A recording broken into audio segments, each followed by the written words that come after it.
specifically today is HIV is not a crime awareness day. It is very important because in over 30 states in the United States of America, people are criminalized simply for their HIV status. And oftentimes these are things that have been acquired not due to personal reasons of own, but due to the social determinants of health that do not promote the greatest sense of equality and equity as it pertains to our healthcare systems or policies that we have set in place. So today is a great day to observe the beauty of the people and the resilience of people who have maybe acquired HIV, but to also send the message out there that it is not a crime, but we just simply need to prioritize people's health as well as policies to better affect them. I've been living with the virus for 20 years now. It took me a long time to get truly comfortable with me disclosing my status to where now I don't mind this, exposing my status publicly now. But it took me a long time to get there. You don't start off there. It's something that you build up to. And you might not ever get there, and that's okay. But just to be able to tell that to a person that you're falling in love with, that can be hard.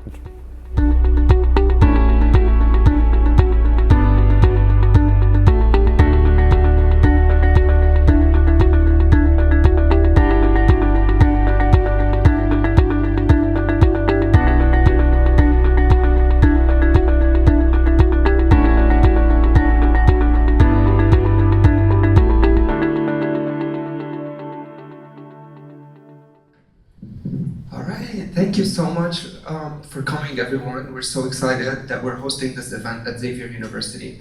My name is George Nawaz. I'm a clinical associate professor at right here at the Xavier's College of Pharmacy. And I'm also an HIV advocate and a clinical pharmacist. I want first to thank Dean Kennedy and her office for helping us organize this event. As we gather here today to mark National HIV is Not a Crime Awareness Day, it's crucial to shed light on the persistent injustices embedded within HIV criminalization laws. These laws, born out of fear and misunderstanding, continue to haunt our communities, despite leaps in scientific understanding and medical progress. Enforcement of HIV criminal statutes remains alarmingly frequent, with some states expanding these laws, leading to more arrests. What's even more troubling is that most of these laws don't require actual transmission or intent, resulting in convictions for conduct with minimal risk of transmission. Demographically, these laws are disproportionately enforced, and the picture is stark.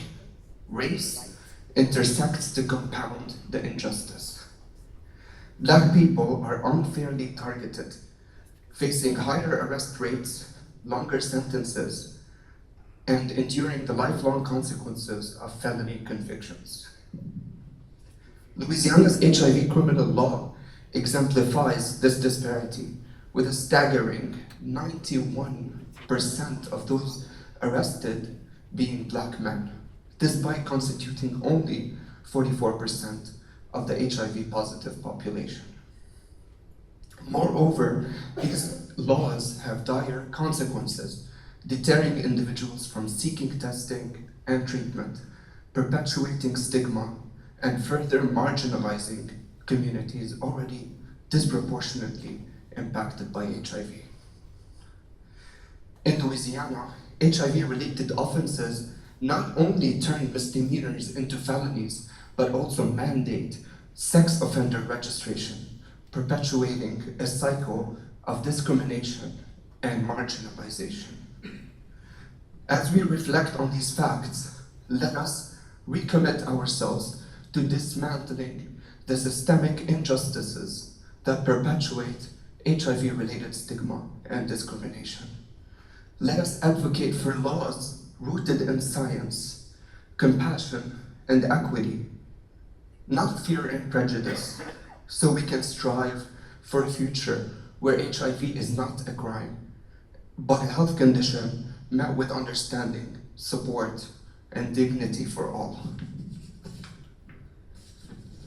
Now, without further ado, I am excited to introduce our moderator for today's discussion, J. Christopher Johnson. J. Christopher is an activist and strategic planner dedicated to creating positive change for all people, regardless of their differences. He made history as the youngest candidate to run for Louisiana's 2nd Congressional District for the United States House of Representatives. As the founding executive director of the Mobilizing Millennials organization, J. Christopher leads a nonprofit organization focused on promoting social equity and economic mobility. With a background in education, nonprofit work, and community engagement, J. Christopher is well equipped to guide us through today's important conversation. Please join me in welcoming J. Christopher Johnson.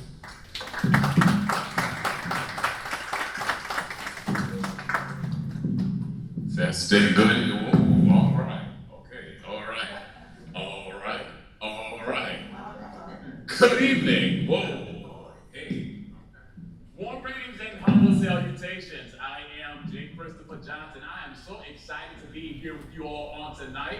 I had an interview question posed to me earlier today about what was so important about today. Why today? And for me, it's so that we can emphasize the beauty and the resilience that comes with people who may have acquired HIV. Unfortunately, in over 30 states have we criminalized people for living with a condition that they didn't ultimately choose to acquire, but many times these social determinants of health, a lot of times the policies that are in place that do not promote the greatest policies in healthcare systems and institutions and the systems themselves, they're serving a great disservice to people who are taxpayers and people who are trying to abide by healthcare regimens but are not able to because of policies that are discriminatory, especially amongst Black and brown people. And so on today, I want us to really highlight the beauty and the resilience of those persons living with HIV as they have it because it does not have them. So I'm excited to be with you on tonight and introduce our panelists for this evening. I'm so excited because being a preacher myself, I get to sit next to the Archbishop. So I'm really excited to sit next to Archbishop Joyce Turner Keller. And she is the founder and CEO of Aspirations, a nonprofit HIV service organization. And as an artist, advocate, community organizer, motivational speaker, writer, actress, producer, and director, she has served as CEO of Positive Diva and Positive Dude Productions, and is a spiritual leader of Travelers of Christ Evangelistic Ministry for 53 years. 63 years. Amen and praise God. She is a minister, an educator, an advocate, a writer, an actor, a motivational speaker, mother of 3, grandmother of 13, and great-grandmother of 8. She also personally shares her challenges living with HIV and her unique perspective, particularly given her identity as a 73-year-old Black, religious, heterosexual, family-oriented great-grandmother who is courageously, who has courageously navigated living with HIV for over 2 decades following a tragic incident of sexual assault. Her story underscores the importance of combating stigma and advocating for the criminalization of HIV. Ladies and gentlemen, Archbishop Joyce Turner Keller.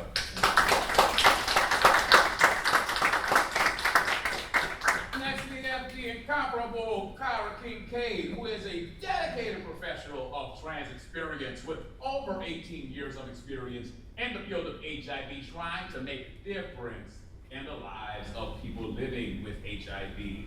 With over 2 decades of personal experience living with HIV and a robust career spanning various sectors of public health, Kyra brings a unique perspective to her role as a clinical research coordinator at Ochsner Health. Her journey began as a passionate advocate within community-based organizations, where she tirelessly worked to raise awareness and support those affected by HIV and AIDS. Transitioning into roles within the Department of Health provided her with invaluable insights into policy making and program implementation. Now, at Optional Health, she is dedicated to advancing research initiatives that aim to improve the lives of individuals living with HIV. Her commitment to this cause is deeply rooted in her personal journey and fueled by a desire to contribute meaningfully to the fields of HIV research and care. Ladies and gentlemen, Ms. Kyra Kincaid. And last but certainly not least, we have Ms. Sonia Milliman. Sonia is one of the members of Louisiana Coalition of Criminalization and Health, or LCCH. She is a white woman living with HIV who has emerged as a champion in the HIV advocacy area, particularly advocating for HIV decriminalization in Louisiana. She openly expresses her commitment to using the privilege she was born with to advocate for necessary changes for individuals in our society who feel marginalized and unable to speak up. She is a native of rural New York who has 2 children of her own and has reared 4 others. She also has 2 grandchildren and has been living with undetectable HIV for 7 years. Undetectable, you can snap that a little bit. She acquired HIV here in Louisiana while staying here for a few months and decided to pack up 45 years of life and move here to work in the field and help others ending the HIV epidemic. She currently resides in Baton Rouge, Louisiana, where she works at Capital Area Reentry Program as a harm reduction and prevention coordinator and leads 3 programs. She is a co-chair for committees for ending the HIV epidemic on both city and state levels, member of the Steering Committee for Louisiana Coalition on Criminalization and Health, Positive Women's Network, USA Louisiana Chapter, NHAAN, NMAT, Harm Reduction Ordinance Strategy Team, a U equals U plus, and a HINAT Ambassador and Vice Chair of the Baton Rouge Transitional Grant Area Ryan White Advisory Council. Sonia also is a grant reviewer for Sierra Foundation, reviewing grant proposals for SSP funding, along with being a front of house manager at Rotolo's Pizzeria. She is dedicated to enhancing the lives of all of those thriving with HIV, struggling with disabilities and or addiction like herself, and those who suffer from stigma, systemic racism, and classism. Ladies and gentlemen, Ms. Sonia Milliman. All right, so we got some experts up here in personal, professional, and lived experience, right? So let's go ahead and get started. We're gonna go ahead and get started with the Archbishop Keller on today. But more specifically, we are in Black History Month. I think that's important that we also highlight and observe that as well. So this was very intentional. Thank you all to Xavier, Madam Dean, and Director, and Doc. Thank you all for that intentionality. But more specifically, Black folk, we real spiritual and we real religious. And this a Christian school. I know I came from one, Dillon University. Amen. Yeah. But as a religious leader, okay, in your opinion, what is the role that faith-based communities can play in promoting justice and fairness for individuals living with HIV in our legal system? First of all, the church needs to talk about sex.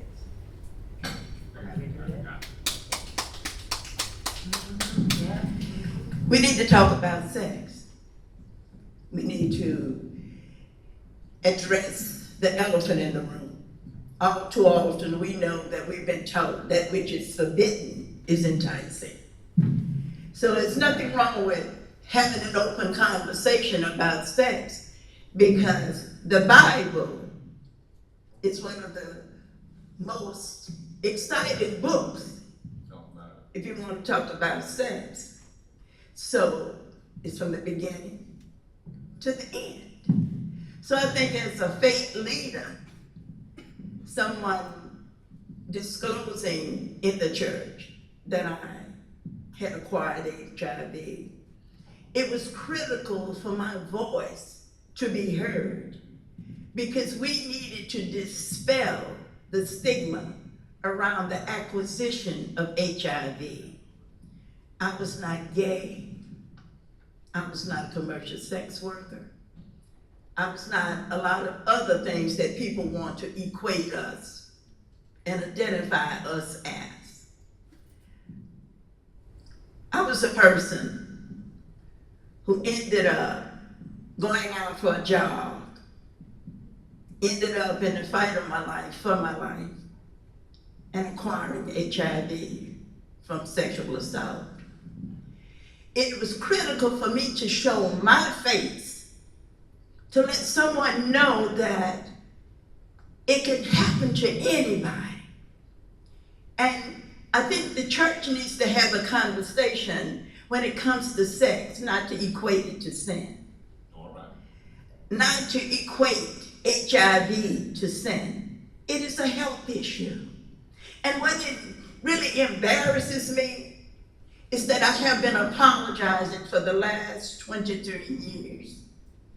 That I was so well traveled, so well educated, and well learned, I didn't know how ignorant I was. I thought I was doing everything that needed to be done to save the souls of my community.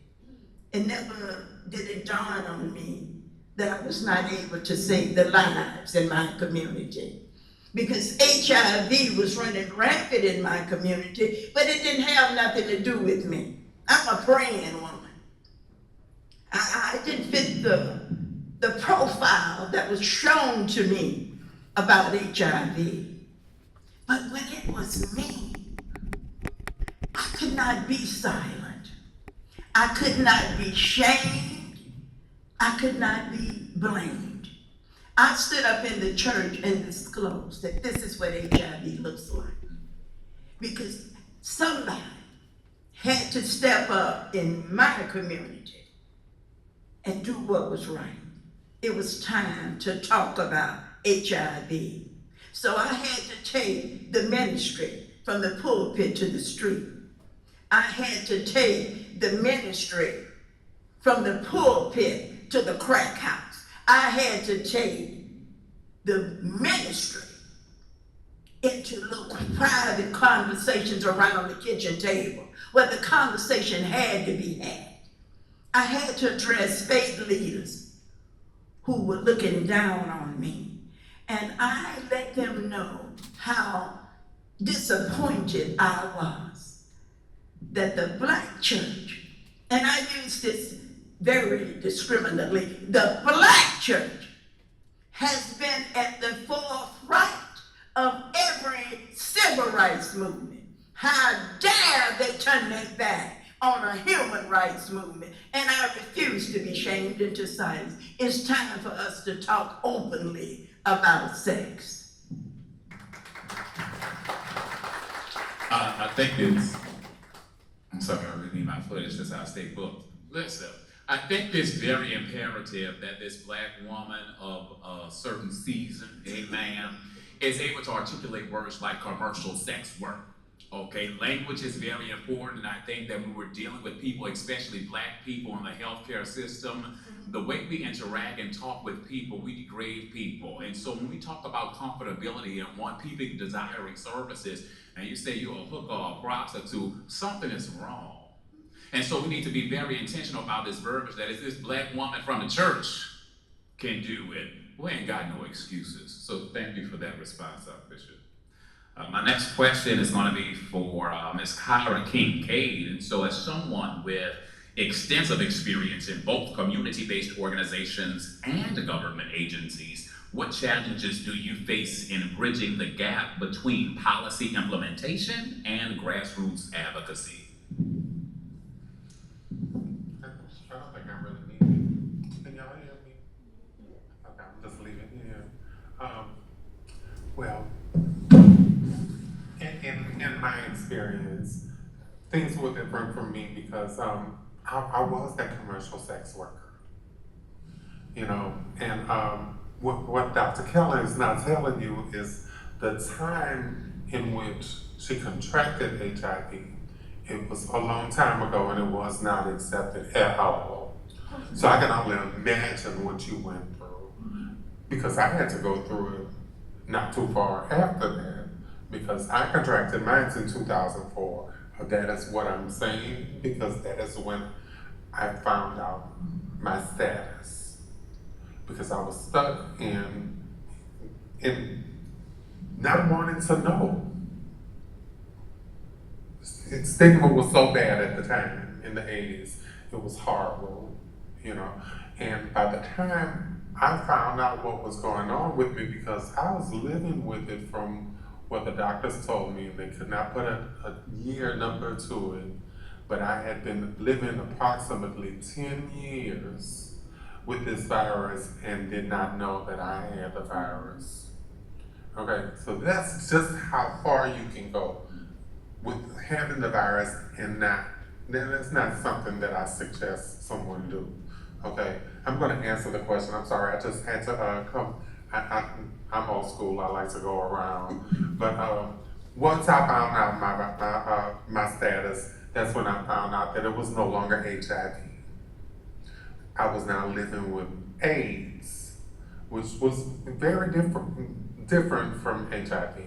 I wasn't afforded the option of taking one pill at the time, you know, and I had other things that were going on with me, you know, all of those illnesses that can take over you when your immune system is not responding the way it's supposed to respond.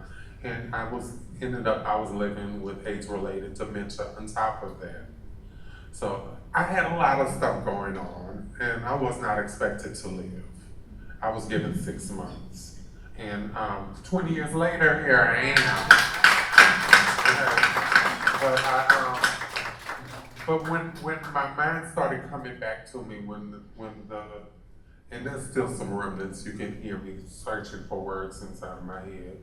But you know, when I got to a point where I could use my mind and I can use my limbs and I can get around, you know, I felt the need to pay it forward.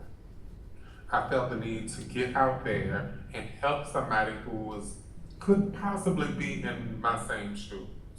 And that's when I met wonderful people like this lady sitting next to me.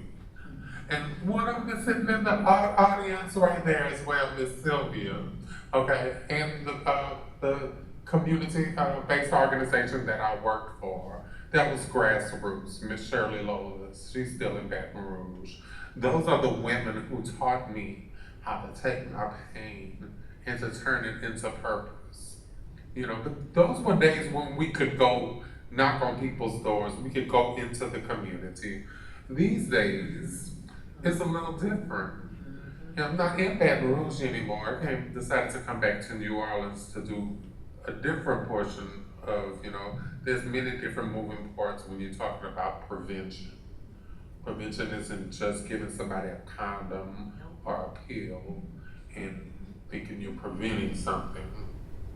It has many moving facets, you know, for a person who's living with HIV. We're also in prevention just by taking our medicine every day. That is a form of prevention. That is a way for us to end this virus, to end this epidemic. Okay? It's quite simple. Once you know, it takes a minute for you to get it, but once you get it and it starts clicking, then you can see how easily it works. They all work hand in hand. You have a pill to prevent. You have a pill for somebody in case they, you know, did not know the next night. And as long as they got 72 hours, they can get that medicine in them, and chances are that they will not contract the virus. The same thing for PrEP. That's pre-exposure. You got post-exposure, and then you have treatment as prevention. She mentioned earlier that in her bio that she's been living 7 years undetectable. Myself too. It's been longer than 7 years that I've been undetectable. And when you're undetectable, then that means that there's not enough virus inside of your body in order for you to transmit this virus to another person sexually. 0% chance of transmission. Okay? Now, I know I done went all the way around the block. Can you please repeat that question? Or should we go to the next question? Yeah, we'll go to the next one. Because I can go too, darling. All right. I know personally, so we can do that. Amen. Praise God. Listen, all right. So Miss Sonia, Sonia. So as someone who relocated to Louisiana specifically to work in HIV advocacy, what unique insights can you offer about the specific challenges and opportunities for advocacy in this state compared to other regions that you've worked in? All right. I don't know how much they need these. So honestly, I didn't work in the HIV field before I moved down here. I was actually an educator. But living in New York, especially in the time of when I was knowledgeable about HIV, one of my close friends told me she was living with HIV in 1996. I was 8 months pregnant for my daughter. It was around the time that a man named Nushan Williams was arrested and charged in Jamestown, New York, which was only about 15 minutes from my house. Completely just terrorized and just created a horrible thought about this man. And of course, he was a very young, gorgeous black king. So they just made it like it was the most atrocious thing in the world. And that kind of started me thinking about a lot of different things in life. Again, that was 20 years before I acquired HIV. So I knew how the system worked in New York. It didn't give a crap. I'm very truthful. I apologize. I do speak I try not to, but they just didn't care. As long as they were getting away with what they were, and that was the systemic way of keeping black men in jail. That was their way of helping them. You could see it. I could see it back then. I didn't really get into the criminalization part of it and know how the laws were until I obviously acquired HIV here. And I decided to move back down here, and I moved in and I got my doctor's transferred down here. And within, I want to say, 2 weeks of me making my first appointment with the doctor, there was some notes left on my door telling me that I had to make sure that I disclosed I was now living in Louisiana, so I need to call the health department. I'm like, shit, should I have moved here? I didn't realize how bad it was. And so I was like, you know what, I'm so glad I moved here. Again, as I said in the bio, I have the privilege. And the advantages of being down here is right now we're getting the money, we're getting the funding to make moves. We just have to use this funding wisely. In New York, they're all complaining up there, they're not getting it. They've had it for a while. They've had it. It's our turn down here. It's our turn to use this money to educate the people that need educated. Our beautiful young queens need educated. That is our highest number of growing in HIV, new diagnosis. I need y'all. Y'all need to take care of this world. So I need y'all living. We need this to stop. And that's the difference is we have a lot of great and passionate people on this panel that are there with us to make these moves. And we're gonna do it. We just gotta use that funding. The disadvantages, again, the stigma down here is outrageous when it comes to anything. I could not believe that we couldn't even talk about sex education in the schools down here. I went, what? I was teaching our Girl Scouts sex education, our Girl Scouts in New York. So on some levels, I would rather, I don't want to be any other place, to be honest. I feel comfortable here. I love it here. We got some really awesome people down here, and I'm not doing anything by myself. It's not me by myself at all. I have a whole lot of people behind me. And that's the other advantage of being here. New York is, New York's a lot fast-paced, and people get left beside, and we all come together down here. Even in the worst of things, when it comes to doing what needs to be done, we can still come together and get accomplished what we need to. All right.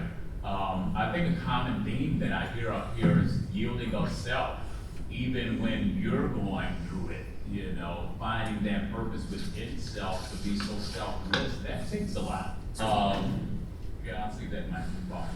That takes a lot to be selfless, especially when there's a world of people that saying that you don't deserve to be here, or that you shouldn't be here, or that it's frowning upon you in a certain capacity, experiencing something that has not knocked on their front door. And so I tell people all the time, well, you don't experience directly, it has an indirect impact on you. What does that look like for you, your sister, your neighbor? How does this impact you indirectly to where you're now advocating for certain things at the Capitol? All right, because we got certain folks who want to rush through certain things, but now you also have to advocate for this thing too, because now certain things are grouped together. So we sometimes have to take an introspective look to see why are we even doing what it is that we're doing. So thank you, ladies, so much for being so selfless, even as you're fighting this struggle yourself. Bishop Kemp, so as you have been actively involved in HIV service organizations and advocacy for over 2 decades, from your perspective, what progress have we made in Louisiana regarding HIV-related laws, and what areas still require urgent attention? Well, as a person living with HIV, intentional exposure. I'm a member of the Louisiana Task Force on HIV right now, where we're advocating to address the language and define what intentional exposure is. The challenge for me, I made a video before I came tonight, and I made it in my bedroom. And the video I made showed how beautiful my bedroom is and how easy it is to become a crime scene. Imagine. That's why the laws need to be changed.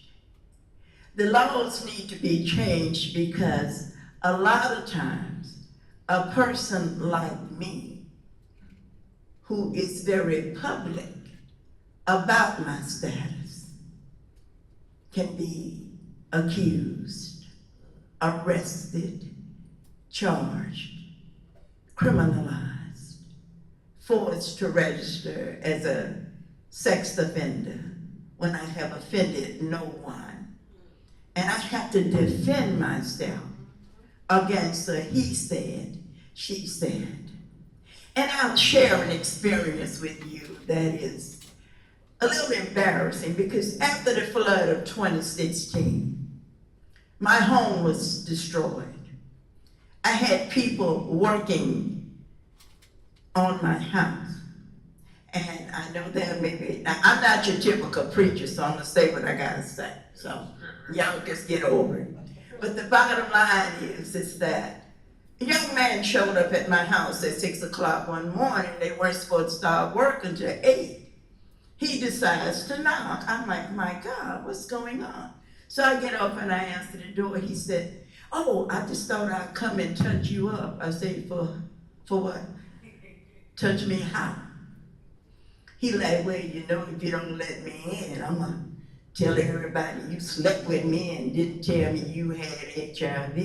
And I said to him, go ahead, because I'm gonna tell everybody the reason you mad is because you couldn't keep it up. But long story short, I refuse to allow anybody to use my HIV status against me.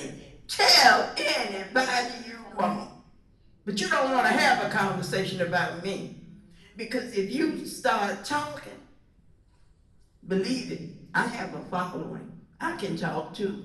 And I was always told, my grandfather always said, if there's anything in your life, ever anything in your life that's going to hurt you, you tell it first and you take the sting out of it. We've got to take the sting out of the stigma around HIV. See, you can't shame me. I'm a beautiful black woman. I am strong, I am anchored, and I am very vocal. As Dr. George knows, I am not nothing to play with on that task force. Because one thing I know is that when a person tells me that HIV is a death sentence, and I would love to remind him of how many people I have funeralized since my diagnosis. We need to change the laws around HIV. I'm not saying that a person who knowingly and willingly goes out and does what he or she does. I don't condone that. But don't you dare label me a criminal simply because of my diagnosis as opposed to knowing what I did and who I did it with. And the laws around HIV need to be changed when it comes to criminalization, because I want them to put on the books that other person who accused me. I want to see his test results. I want to know his sexual history. So don't play with me. I'm virally suppressed. I take pride in my health. And I love my community. And there's no way I am going to knowingly and willingly allow anyone else to acquire HIV from me. Well, hashtag take the sting out of stigma, why don't you? All right, thank you for that. Ms. Kincaid, what are some of the most pressing legal barriers faced by transgender individuals living with HIV, and how can we address them most effectively?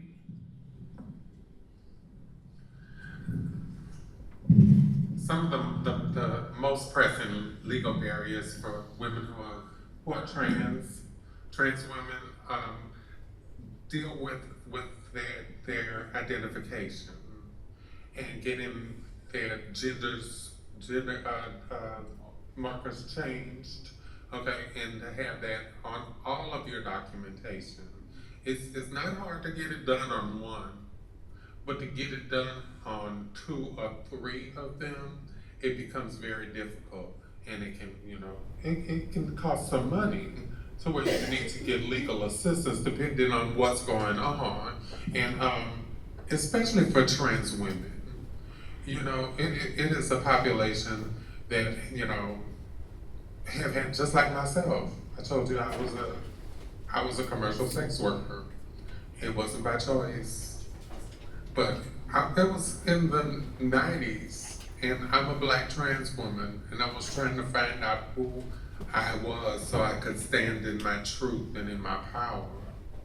And I came out here and had been to college. No one was hiring me for nothing, okay? The only hiring that I was gonna get done was at the strip club on Bourbon Street. So I did what I had to do. I didn't enjoy it, but I did what I had to do, and I'm glad that I did it because it taught me about myself and just how resilient I am, and to be able to help trans women see. Because from my own experience, when I moved down here, I didn't have a problem in Baton Rouge when I was living out there. But when I moved to New Orleans and I started driving, I was having issues. I was getting pulled over. And when they would pull over, they'd come up to the car window and everything was nice and sweet and yes ma'am and all of that. And thank God I always traveled with somebody in the passenger seat.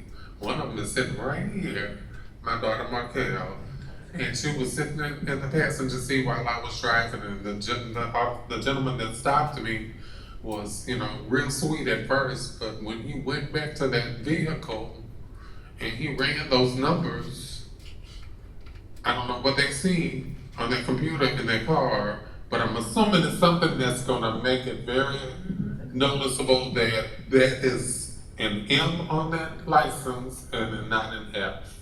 And when they get back to the car, then it's a whole different person and as Black people in general, we have been raised to know how to respond to a police officer.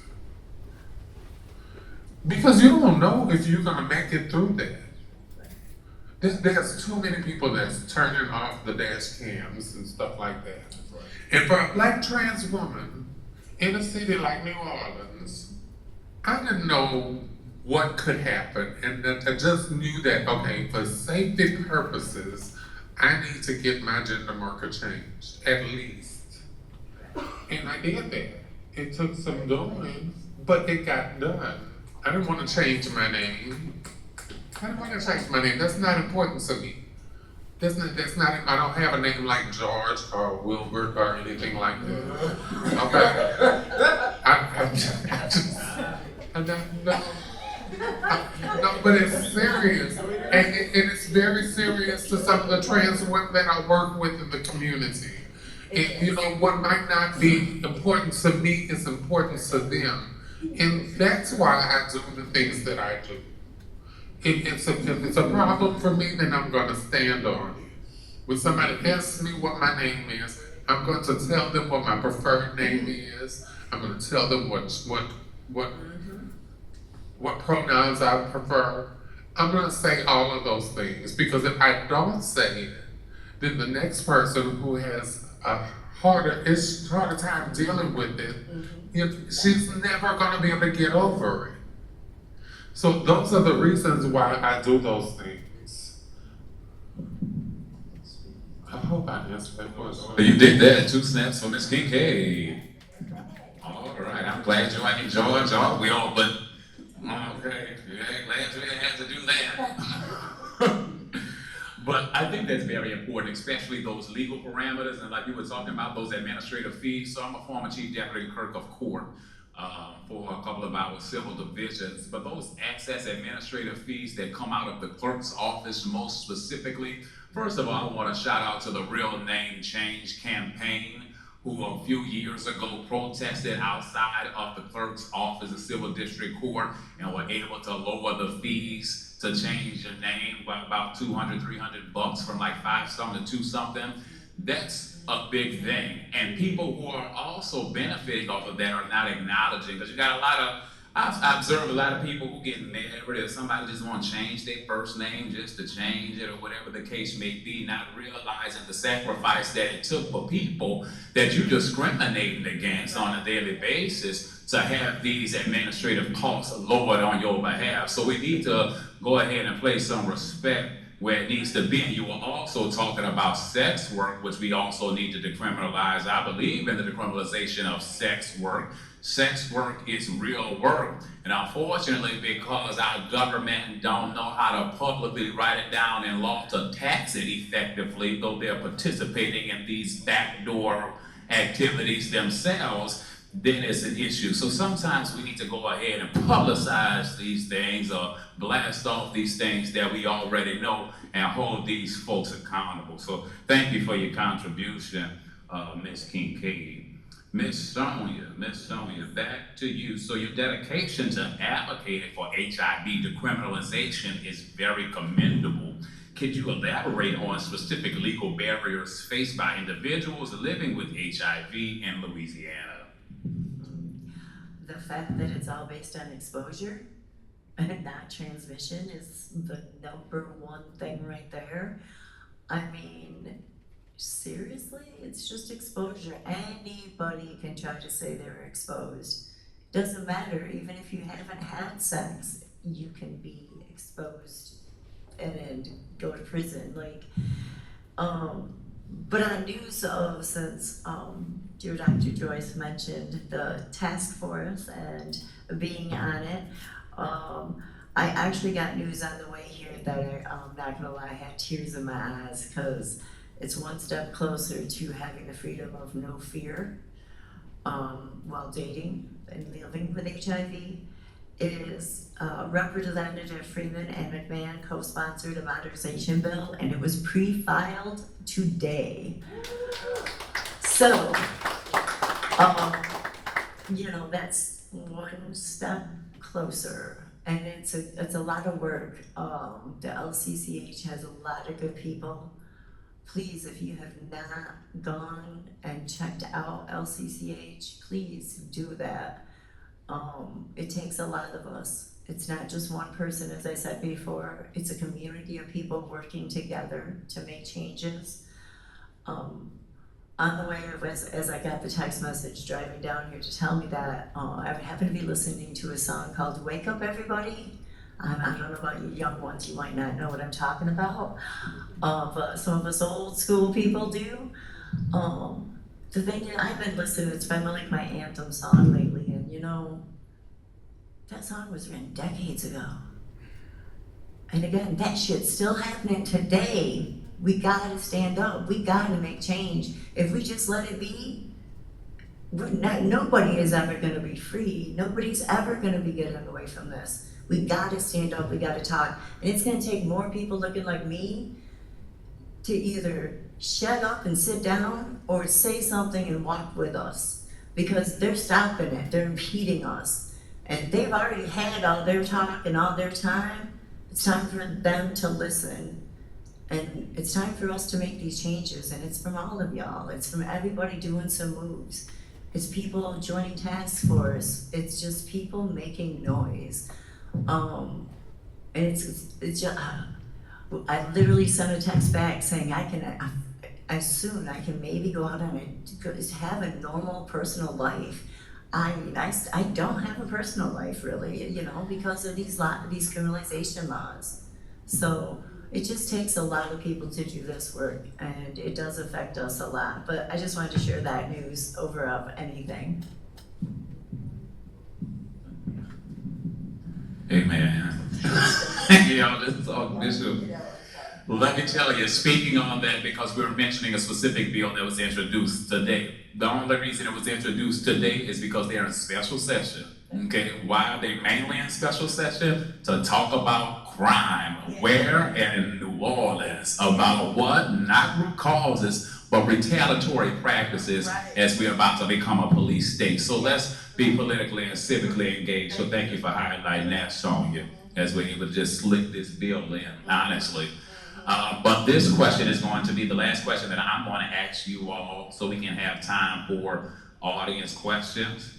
And that question is, as we mark National HIV is Not a Crime Day, what concrete actions can individuals and organizations take to support the movement to end HIV criminalization and promote a more compassionate and rights-based approach to addressing HIV-related issues?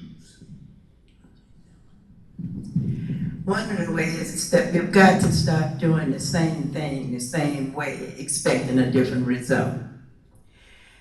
We, at Aspirations, we address HIV using theater. If it's one thing I know, if you want to get somebody's attention, start saying some of the stuff I say out loud. People show up to see what I'm gonna do next. I found that when we cook, when people sit and eat, they tell you anything you want to know, their business and everybody else's. We can start a conversation around the kitchen table. Make HIV just a common topic, like we do about cancer or any other issues that we are facing. We need to educate our children at home about some of these laws. Encourage them to get involved in public service. Teach them how to be a part of the community with social issues. But see, we buy all of these computer games, but nobody is teaching law to our children. I am blessed that my grandchildren are following in my footsteps. So y'all have just got to deal with the next generation. And then I've got some great grands that are not going to be no joke. But it started with me having come through segregation, taking my first steps on a plantation. So that tells you, at 74 years of age, that ain't been so long ago.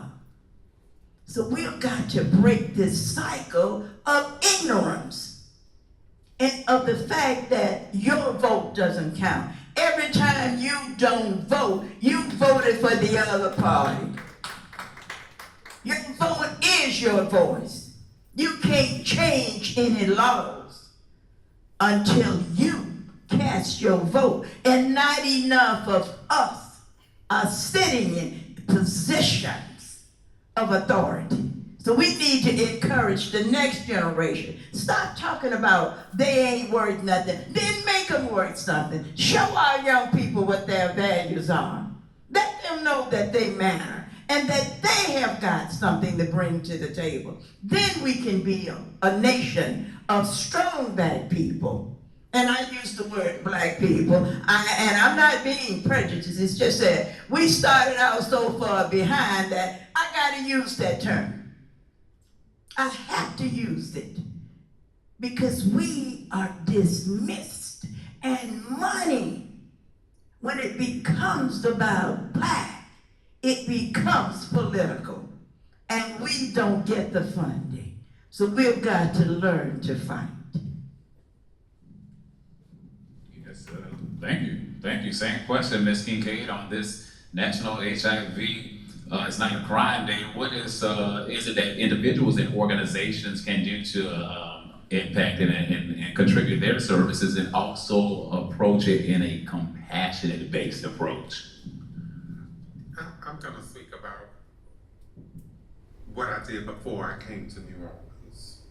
Okay, and the position that I held before I came to New Orleans, before I returned home to New Orleans, okay, I was in Baton Rouge, and I helped to pilot the program of community health workers in Baton Rouge. Okay, it was piloted in 3 different cities, and Baton Rouge was the only city that could get that grant up and running. Yep. And we did, because we have a sense of community. We're not afraid to go to the corner store and talk to people. We know how to talk to people. We have that empathy for people. We know what their needs are. We know the same things that we're going through is the same things that they're going through in one way or the other. Okay. I said that because that was not the first time that the community health worker approach faced Louisiana. I would love to take credit for that, but I can't. I can't sit here today and take credit for the work that I did, because years ago, in the 80s, these women were out here doing the same thing.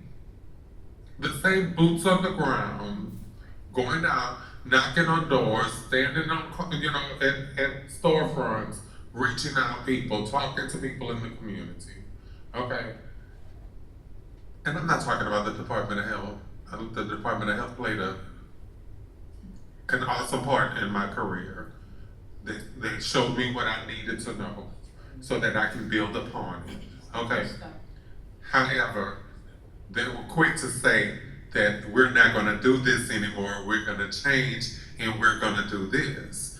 And because everybody is working for fee for service, they're going to do what they tell them to do, because that's the only way they're going to get paid. That's the only way they're going to keep the doors open. These are small, community-based organizations. But that's where I got my passion from. That's where I learned everything about this virus that's now living inside of me. Okay? I needed to know what was going on. I needed to understand this invader that was living inside of my body. So when I'm working in this small organization, I would try to help people and I would say things, and sometimes it wasn't right. And I could hear the executive director, her voice carries, and I could hear her say, oh, that was probably Carrie. You don't know. That got under my skin so bad that I did not know.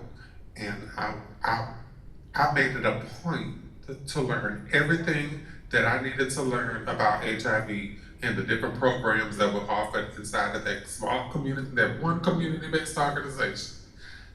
She was not gonna say that anymore. And it pushed me to learn, and it helped me to become better and within my own health, and to help other people do the same thing with theirs. We just need to come out here and, like we said, have a conversation, talk, eat, talk with each other, find out what's going on. They're not aliens. We're out here doing wonderful things. I can't keep doing this for the rest of my life. I would love to, but I'm getting older. I'm looking good getting older, but I'm just saying, I mean, we gotta pass the torch along at some point, you know, and that is how you breed new people to come into this field and to be the next leaders. So if they see us doing the work out here more often and unafraid, I mean, I'm on billboards.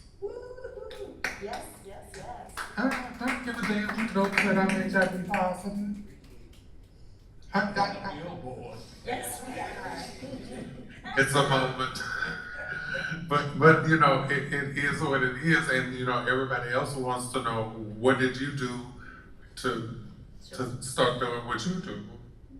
And I laugh every time. I'm like, you don't want to do what I did to start working this job.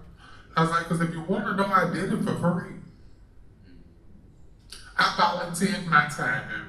I kept filling that gas tank up, and I'd go across the city to sit in a place where I wasn't getting paid, and I did not want to get paid, because I was ignorant, if I'm going to tell you the truth. I was HIV positive, and I did not know that I could work while being positive and continue to get my health care. But it took me to continue going to all of these different trainings and learn that there are programs out there and that you can do it and keep your health care. And now, thank God, I'm finally at a point where I have private health care and I'm making a hell of a lot more money than I was making when I was getting a disability check. You know, I want to improve people's quality of life. I don't want you to stay at one level. I want you to be the best that you can be. I knew I had more inside of me. And it took me to get out there and to stop being afraid and finally say, I think that I can make more money than this $1,000 that they give me every month. And to take that chance and to go out there and do it. I'm not gonna tell y'all how much money I'm making, that's none of y'all business. But it's a lot more than that.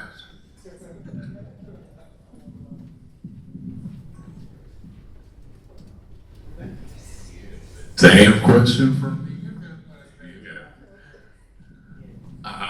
How can we be more compassionate in our approach? All right, so one thing is you care about HIV criminalization, you just don't know it yet. Eventually it's going to affect you in one way or another. If they continue to criminalize HIV, they're coming after other STIs. They've already tried. Thank God it didn't go anywhere, but they're trying. So these laws do affect everyone. The ways that you can be part of this, the way you can join in is contact Zero Project. All you have to do is get on that friendly little Google, Zero Project, healthnotprisons.org, even LACCH.org. These are different organizations that are working to change the criminalization laws. These are things you can do. You can just talk about it. If you're a person living with HIV and you are comfortable, talk about it. I have that privilege again, as Ms. Carver said, we got billboards. It's kind of like it's a double-edged sword. It's really nice to be out there giving awareness that anyone can be living with HIV, but testing and treatment really does save lives. Like, I have never been more grateful and thankful for others to the fact I take one pill a day and I don't have any health problems from it, and it's only because of everyone that has come before me that I owe my life to, because I'm alive by the grace of God and that everything that they've been through has given me this ability. And if I didn't use that and open my mouth, that would be shame on me. Shame on me. Because now it's my responsibility to make sure that others are not going to be walking in my footsteps. And as Dr. Joy said earlier, the thought of myself being responsible for transferring this virus to somebody else, I started my treatment within a week of my diagnosis. I tested yearly for 20 years because one of my closest friends felt safe enough to disclose to me and tell me that she was living with HIV. So I was married and I still tested yearly. After that moment, I was like, wow, that really can happen to anyone. She trusted her husband. And then I have another friend who, when I moved to Baton Rouge, I was taken in. First off, I was introduced to PWN, and it's Positive Women's Network USA, by a beautiful trans sister of ours, Brielle Gillis. Took me in under her wing, took me to my first PWN meeting and said, you need to be here. Love you, Brielle. I don't know if someday you might see this, you know. And she introduced me to some other beautiful sisters of mine, beautiful queens that also have been living with this virus for many years. And they showed me the ways of Baton Rouge.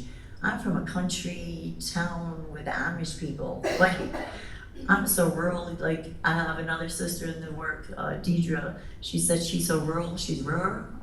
That's pretty much what we are. Like, I mean, we have Amish buggies, you know. I didn't really know much, but they showed me Baton Rouge. I was given the chance to work for a couple of different organizations. All you can do is Google, like, talk to people that are working in the field, you know, look up Dr. Joyce's aspirations, look up Kyra's work, look up our work. That's all you can do, is just get yourself involved that way. That's all I did. I was like, wow, I'm living with HIV, what do I do now? First off, let me make sure I'm taking my medication. 3 weeks after I started, I was undetectable. Like, seriously, testing and treatment is gonna save our lives. It's gonna save people. PrEP is good. Do not get me wrong, I love PrEP, but it's gonna take PrEP and undetectable, people being with a lower viral load. It's gonna take us, along with PrEP, to end this virus, because if I'm not transmitting it to anyone, it can't go anywhere. That's how you can get involved. That's what you can do for us, is really join these different organizations. The advisory council, you know, your local, the planning council here in New Orleans, the advisory PRTGA in Baton Rouge, you know, those are places that you can go and you can make these moves. You can help us. We need allies.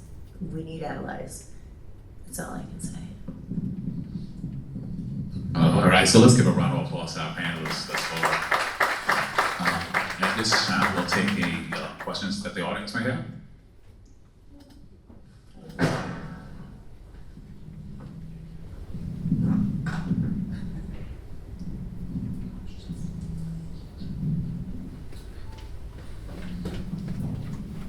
So I have a comment and then a question. The first comment is to thank you three women. I've been so blessed in my career to have been touched, taught, and cared about from each of you. And the work that you are doing is incredible for our community. And I know that it gets hard, but our city, our state is changing because of your efforts. So I want to thank you for that. I do also want to just point out and elevate something that you said about voting. I think that that's critical right now.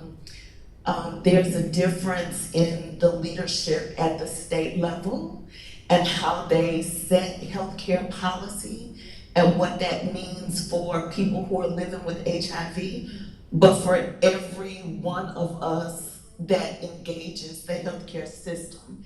And so a lot of these conversations that we're having about decriminalization of HIV and support for the community, it's support for the community. Because a lot of the discrimination that you face is the same discrimination that is faced by other marginalized communities. And it makes me sad when Black people stigmatize people with HIV, or Latinx people discriminate against people living with HIV, and others. There are so many others. I just think that if we joined forces and we talked about the human experience and we talked about a compassionate experience and a supportive experience, that would cover all of us, and it's very much needed.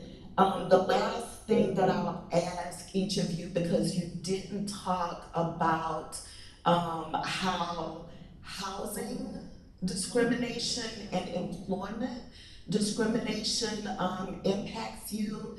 And so one part of it is how people who are living with HIV are criminalized, but to understand how people who discriminate and organizations who discriminate against people living with HIV should be held accountable. I didn't hear any conversation about employment discrimination and housing discrimination. If you've dealt with that, if you can share what your experience was and how you were able to overcome it. Oh my God, I would love to answer that question. When I moved to Baton Rouge and I started working, there was a time where I left from one community-based organization to go to another community-based organization, which was Volunteers of America, which little did I know at the time that it was a church.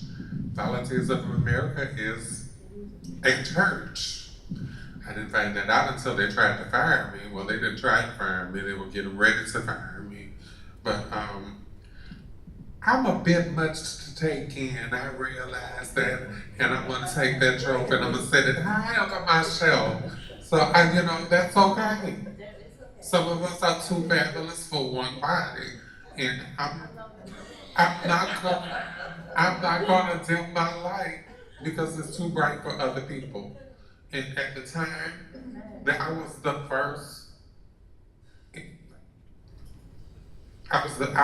first trans woman to ever be hired in Baton Rouge. Yes, you were. Okay. And I went there and I faced it from my co-workers. I faced it from the people who were my not just friends, from my supervisors. They were harder on me. And I was an advocate. That was what they was hiring everybody. It was easy to get an advocate's position. But for a Black trans woman to become an advocate at the time in Baton Rouge was something they were not comfortable with. And you have to understand, while I was working there, what was on their mind was that I was gonna fail miserably. And that the people, when they would come in for their services, would tear me down. Well, you see, when God is on your side, you're a child of God, things don't roll out the way you thought they was gonna roll out. And people start coming through the hallways talking about where Miss Carrie is. And they're sitting down there just stunned that things are going the way they're going. And and it ended up with me getting terminated. That was so hard for me to take. First of all, I wasn't doing what they was accusing me of doing in the first place. But when I started this job, it was to help other people who were going through what I was going through. So, and for them to say what I was doing and then they wanted to fire me, I was hurt that they would even insinuate that I could possibly do something like that. And I just, I said, I'd rather just go ahead on and quit. and I'm not signing a damn thing. I'm not. I didn't do it. I didn't do it. You had your little, you came in, you sent me home for 2 weeks. You asked your questions, and it came back with no findings. And then you called me back in and tell me that you found, it was, I forget what it was called. I'm sorry, I'm having one of those moments. But that was a pattern. That was the word I was looking for. They found a pattern. I said, but the findings were nothing. You found a pattern to nothing. It's not making sense to me. And it took the first person that hired me and gave me a shot in Baton Rouge to explain it to me what it was like for the person that was hiring you and needing to fire you at the same time. And then I could understand, okay, I'm gonna go ahead on and I'm just gonna take a minute. And I took a break. I took a break for about a year, and I said it's time for me to take care of myself and to sit back, because I was still a patient and an advocate at the same time. I'll always be an advocate. But those are the things that we face, especially as a trans woman, as a Black trans woman. Not everybody's gonna have something that they're gonna face. The condition gonna have her own things she's gonna face. 100%. You're a white cisgender woman in a predominantly Black neighborhood. Yes, I know you getting it, and I know you getting it hard. Yeah, I watched her get it. It's hard. It's hard, and you really got to do. Just keep doing it. You have to be amazing at what you do in order to climb up. Eventually you can, but you're gonna suffer through it. But that's the same as all Black people. I'm sure you had your issues when you were coming up. It wasn't easy for you. I know it wasn't. I didn't expect it to be easy. You just gotta weather the storm.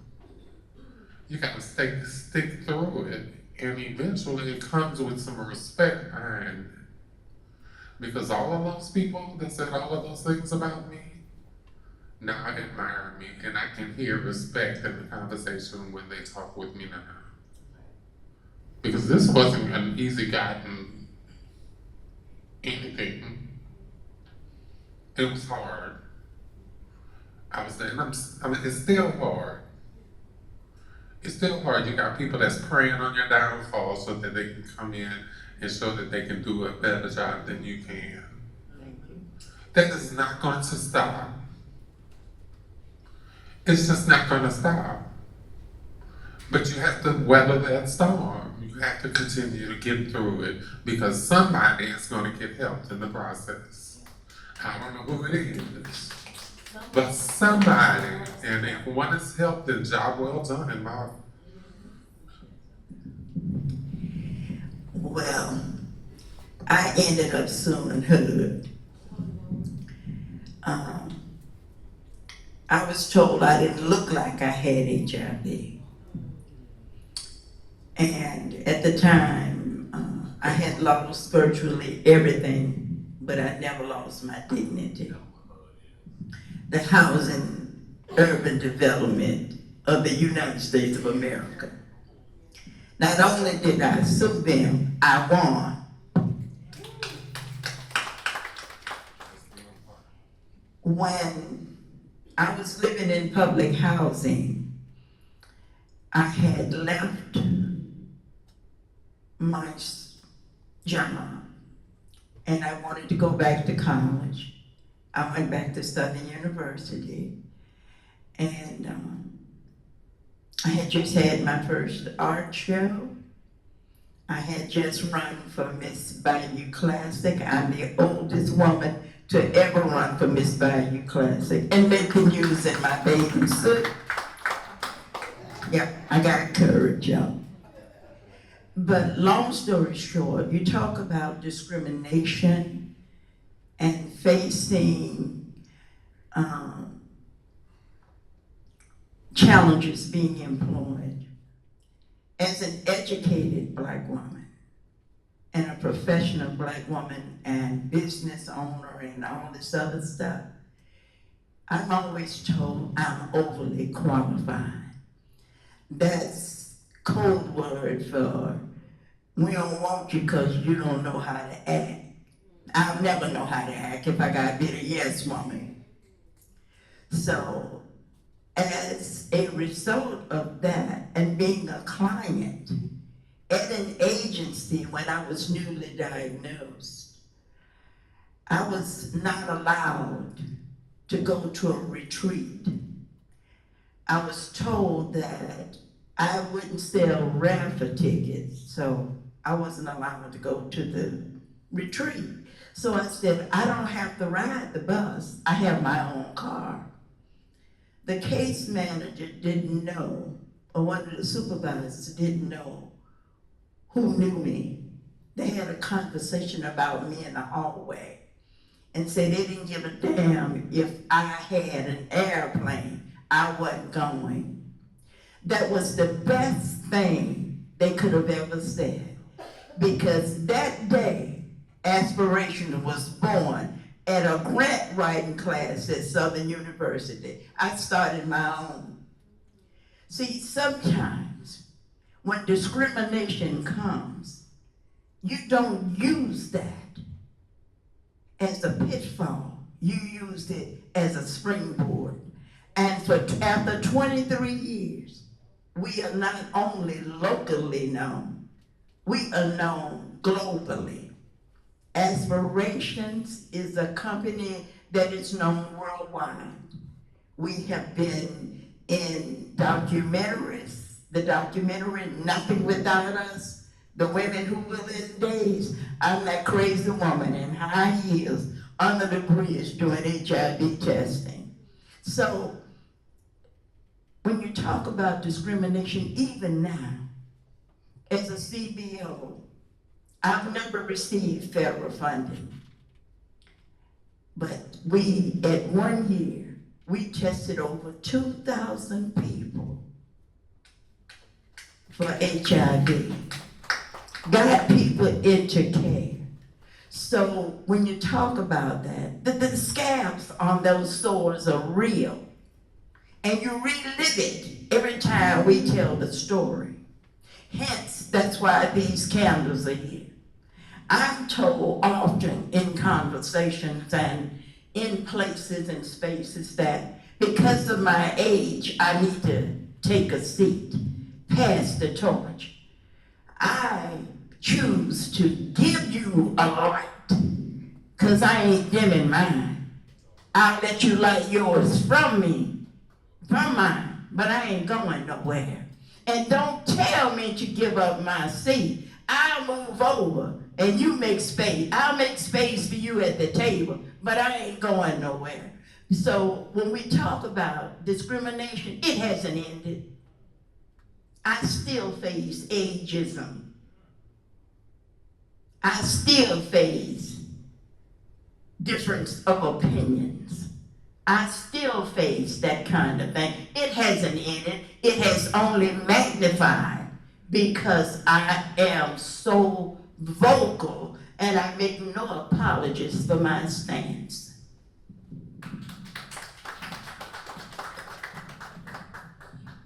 When it comes to work, I was actually fortunate enough that I was kind of discriminated against in an HIV agency for one of my HIV medications.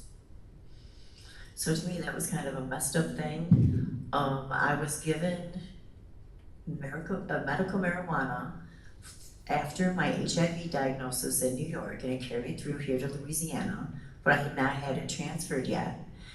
And basically I was told, since I used medical marijuana for my HIV, that I was using drugs and could not work for the agency. Like, wait a minute. Anyways, so that was the best day because I told them within a couple of weeks I'd be working at another job, and I have been there ever since. And I am at CART BR as a harm reduction and prevention coordinator. I'm allowed to be vocal, I'm allowed to be an LCCH, I'm allowed to use my time while I'm working for him to make sure that I'm making lives for those of us living with HIV better. You know, I have avenues. So that day when that HIV agency criminalized me, I mean, they like discriminated against me for medication that I'm using for my HIV. That just kind of like stumped me. And so sometimes those jobs that we have that we think are like the best ones and that's the end of the world, that now like nobody's gonna hire me now. You gotta have faith in yourself to realize that if you keep helping others and you keep doing the right thing, that those avenues will open up again. And like I said, I've been in the job I've been in for the last 4 years, and we've been really making some moves. We get out into the rural areas, we do a lot of harm reduction work. Sometimes our harm reduction overweighs that, but that's part of HIV work also. Syringe service is part of ending the HIV epidemic. And I serve within our agency 1,500 people that we are testing and making sure that they're not transmitting this virus to anyone. So, you know, the jobs are there, but we also have to remember that not everyone has the opportunity for transportation to get to those jobs. Not everyone has food. Not everyone has housing. And I work with the unsheltered population. One of our programs is houseless, unsheltered, gaining support. And, you know, everybody keeps telling you, well, get a job. How do you feel comfortable going to get a job interview when you're not bathed? You have no place to take a shower.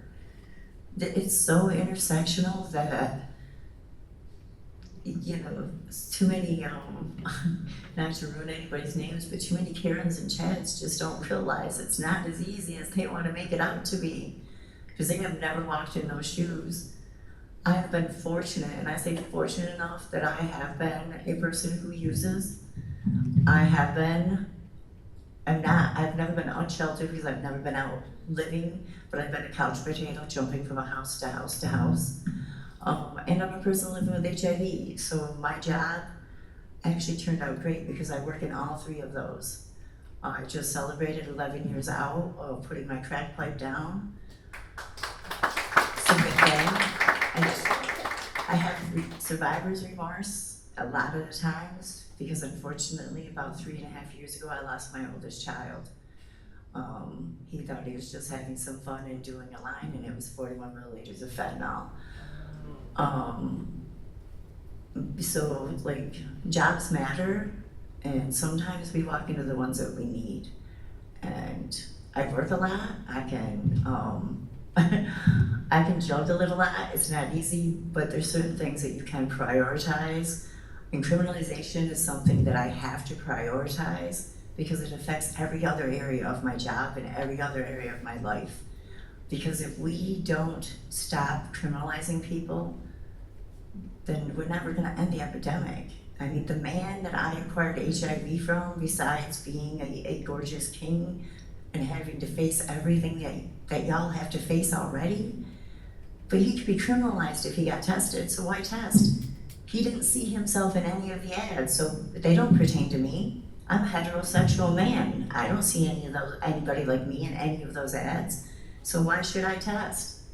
So the one thing that I really, really wanna push in these coming years in ending the HIV epidemic, and I am one of the co-chairs of the Education and Prevention Committee, we need to put out there that we need to test anyone having sex. I don't care the age, I don't care what you look like, where you come from, how much money you make, where you are. If you are having sexual contact with someone else, you should be being tested every 3 months, depending on your activity, every 6 months, at least once a year. I tested once a year. I found mine. I was diagnosed 6 months after I acquired, and undetectable 3 weeks later. It can happen, but we have to stop the stigma, and we have to start realizing that everyone and anyone, no matter your sexuality or anything, can be living with HIV. And we gotta test anyone. I don't care who we are, test everyone. But we gotta stop stigmatizing and stop pointing fingers. We gotta stop giving the Kat and Charons, the Karens and Chads, all the ammunition to be saying, look, these are the people that are always having all these issues, so let's put it back on them.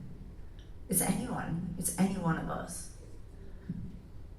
I just want to add also before I give up this microphone, you know, like I said, I come from. Shame on you, Jake Crystal. I just want to say, you know, there's a lot of other things that we can do as far as finding people who have like-minded things that can work with us as far as getting these laws changed. Okay, get behind somebody and stand behind that campaign. Thank you. Thank you. You know, I've gone knocked on doors. I've knocked on doors in neighborhood after neighborhood after neighborhood. Okay, trying to get somebody whose viewpoints were similar to mine so that I know when it came time for them to write laws that, you know, I could sit there and ask them, you know, what are your views on trans women? What are your views on LGBTQ youth? What are your views here? Before I get behind your name and put my name behind it. Okay, I might just be sitting on this panel right here. Okay, but we live past this panel. Okay, in the community, we have a lot of people that love and respect us. Okay, I didn't realize how many followers I had. Okay, but that name carries some weight these days. And if I get behind somebody and I'm promoting their campaign, then they better be ready to scratch my back. Okay, so we need to put the right people in office, and that's going back to those grassroots. Not being afraid to go in the neighborhood. Not being afraid to throw a barbecue or whatever it is. You know, but to put the right people in the right places for when moments like this, because they coming around, I'm telling y'all, mark my word, it's getting ready to defund some things, and they're gonna start off with HIV. And all of this good work that's been done. Y'all enjoying the fact that we're not number one right now. But let them defund HIV and find out what's gonna happen. Then you don't have anybody over here having these hard conversations in the testing room. You know, I can't see what goes on in the testing room, but I can tell you one thing, when somebody is blessed to come into a testing room that I'm in, it's a moment. It's a changing moment too. Because I remember what it was like for me when I went in those testing rooms. I remember what I was made to feel like. I remember why I decided I didn't want to go back in those testing rooms. Why you tested? What you do wrong? Why you in here? What you come to us for? Is that what you trying to do, sister? All of those things. And they have different faces, they wear different masks, it can look like anything. Thank you. But we gotta get in our community. We gotta get out there and we gotta have purpose behind it. We can't just be out there. We gotta know what we have to understand the mission. We have to find the right people and put them in office or run ourselves. What was that? Or run our damn selves.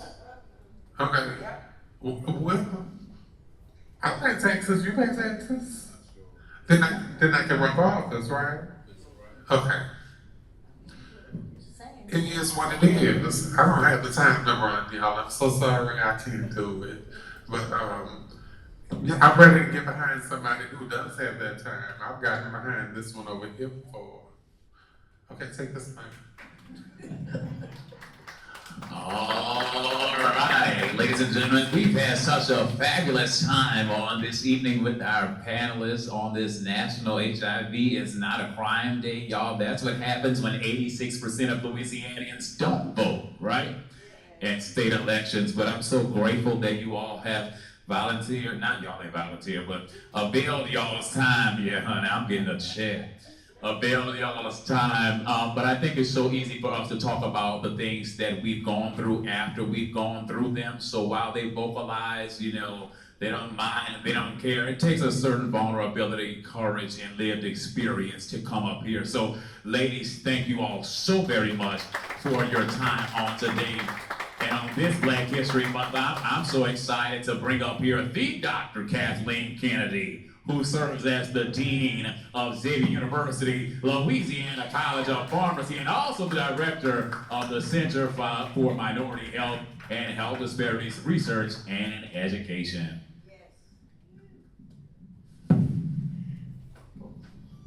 Well, first of all, let me say thank you to this wonderful panel and our moderator. This has really been an exciting session. You know, when we started talking about what role we would play in the Center for advocating for educating, engaging, and advocating for people living with HIV, I had no idea where we would go. But I have learned so much. And I could talk about all of the things that you said, starting with educating in the church. I remember years ago trying to have an educational session in the church, and I was told I couldn't do that. And there were certain things in the school system you couldn't talk about. So we have come a long way, but we definitely have a long way to go. Talking about sex, the fact that everybody who is having sex should be tested. There's so many things that you brought out that, you know, we need to teach, especially our students here, but the community. And that's what we're about, because we're talking about health equity. The fact that everyone should have equal opportunities to have good health. And working in the community, we have one of our task force members here, and he asked me, he said, okay, so you're gonna have these sessions, then what? And it's not just about meeting tonight or meeting or having a conversation, but what are we going to do? The advocacy part is so important. And so I'm glad you talked about that in ways that we can get involved, because as you said, we need the next generation to continue what we're talking about. So it has been, it's just been a great session for me. And I hope that everyone has enjoyed hearing and learning and being educated about what is important as we continue this work. So again, thank you all for coming out tonight. Thank you for being here. And I also want to thank Dr. George Nawaz. He has put this together. Dr. Nawaz is such an advocate. He has a class of students they're here, and they are learning a lot from him, and then they're taking action. And so that's really what we want. We came up with this tagline, Louisiana can, in the HIV epidemic.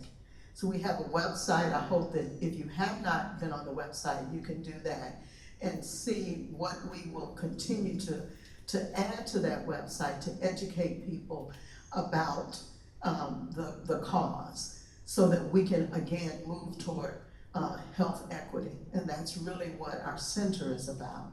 So I want to end by bringing up Dr. Nawaz. I think he has some other instructions about what they would like to see in the hall. We do have refreshments, and we have some other things that he's going to talk about. Thank you, Dean Kennedy. Thank you. This was an amazing discussion. I love every one of you, and you guys know already this, so thank you so much. And thank you everyone for attending. On your way out, we thought it would be a nice thing to do is to get, if you were not given an index card yet, we'll give you an index card out there.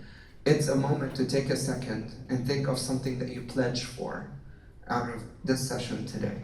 So there's gonna be a place where we can hand that, we can stick it to a poster that we printed. I wanna thank Sabrina Pham and Kennedy White, my students who helped me arrange everything out there. Thank you so much for that. So please use your index cards there to write something that you pledged to do on this National HIV is Not a Crime Day. And we can keep that in our records. Another thing that we can do for people living with HIV is we have a book out there that we're starting so that people can write words of support. So if there's anything that you guys have that you would like to write in this book, please go ahead and write it. Right next to that book, there's a little candle stand. That candle light memorial is to remember people we've lost living with HIV, who lived with HIV and we've lost them. So please, if you have someone that you can think of that you know, please go ahead, think of them, say a little prayer, and light a candle. Thank you so much.